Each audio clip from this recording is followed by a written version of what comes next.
Hey there, today we're going to talk about lesson 9.4.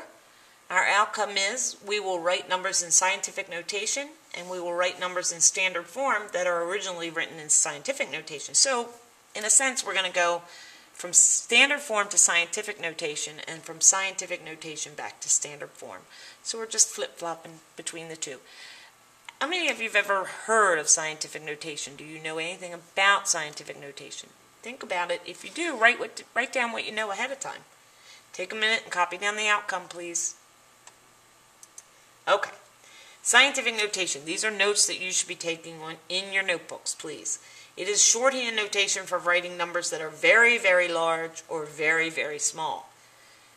An example of when they would use scientific notation is when you're talking about molecules or little bacterial growth in science. A lot of scientific notation is used in science, hence its term. Or when we're talking about space and we're talking about how far the United States is from the moon, say, or from another planet. Not the United States, I'm sorry, Earth is from another planet. So, or distance from the moon to other planets. We use very, very large numbers. Scientific notation uses powers of 10 to represent numbers that are large and small.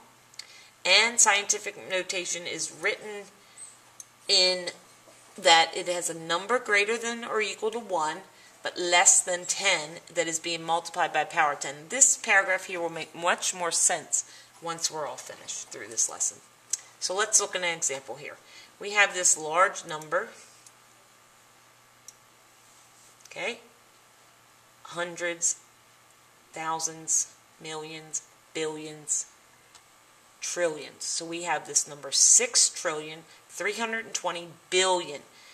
It could be money. It could be distance from, like I said, planets, Earth and other planets, or the moon and other planets.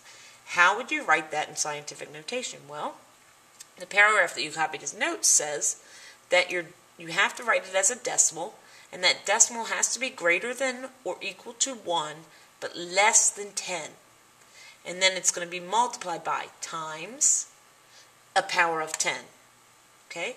So, let's take a look at this. We want to write a number that is a decimal, but it has to be greater than 1, okay, or equal to 1.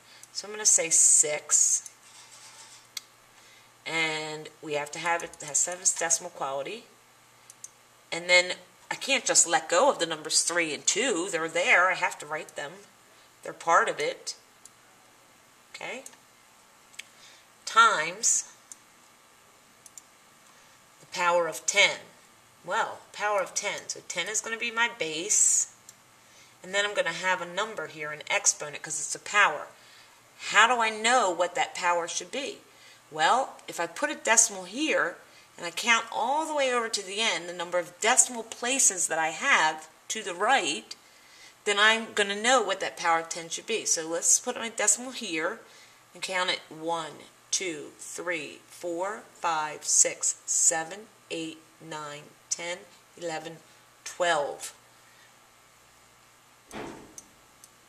6.32. There's 12 decimal places over. Now, I need to count it from this direction as well to make sure I have my answer right. 1, 2, 3, 4, 5, 6, 7, 8, 9, 10, 11, 12.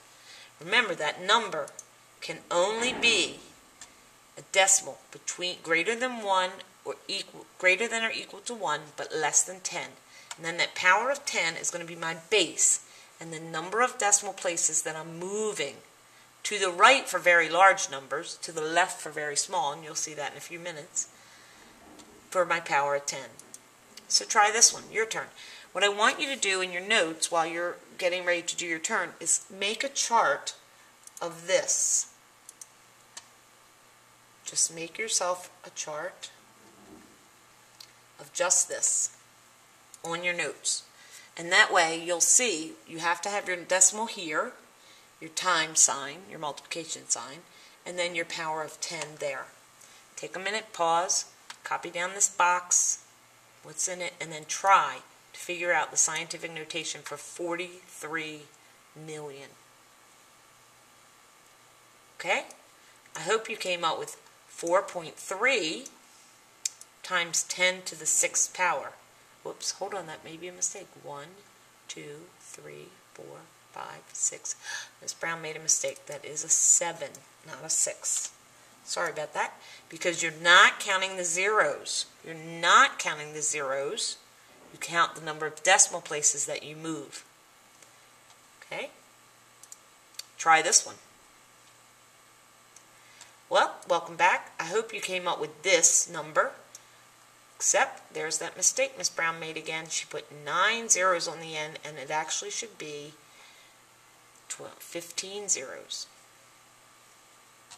I mean, power of 15, sorry. Not 15 zeros, power of 15. So here we go. Count it with me. Decimal point here.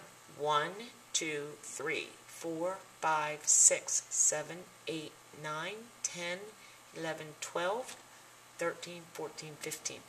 Don't make the mistakes Miss Brown made. She's noticing in this. Also, I have a 0 in here and a 0 in here. Does that mean I can stop there and I'm done? No. Those are still part of your number. You have to go to your final number that is non-zero. A non-zero whole number greater than 0. Okay? So how do you think we should write a number that's already in standard scientific notation? Already in scientific notation, and we want to convert it to standard form. How do you think we should do that? Work backwards. Work backwards.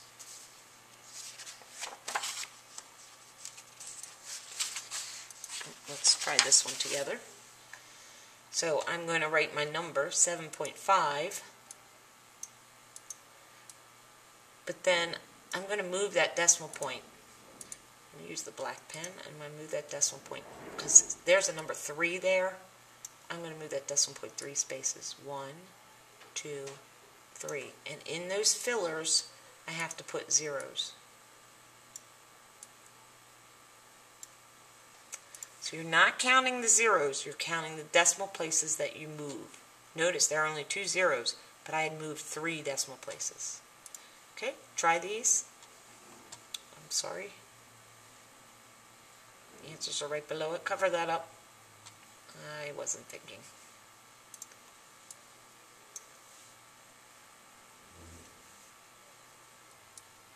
I hope you got this as your answer.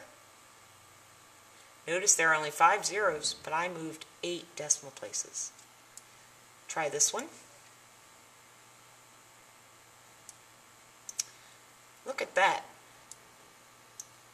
This one didn't even go to the end because it only had 4 decimal places that I need to move. Now I just want to point out mathematically, what we're multiplying is 10 to the 4th power. What is 10 to the 4th power?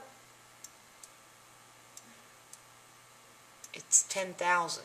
So if you were to multiply 9.78034 by 10,000, you would get 97,803.4. But it's just as easy to move that decimal point. 4 places.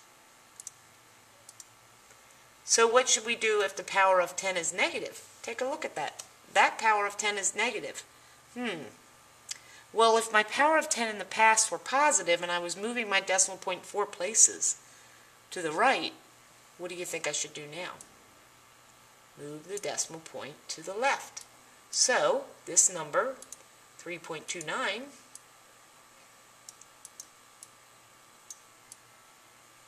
and I'm going to move it to the left.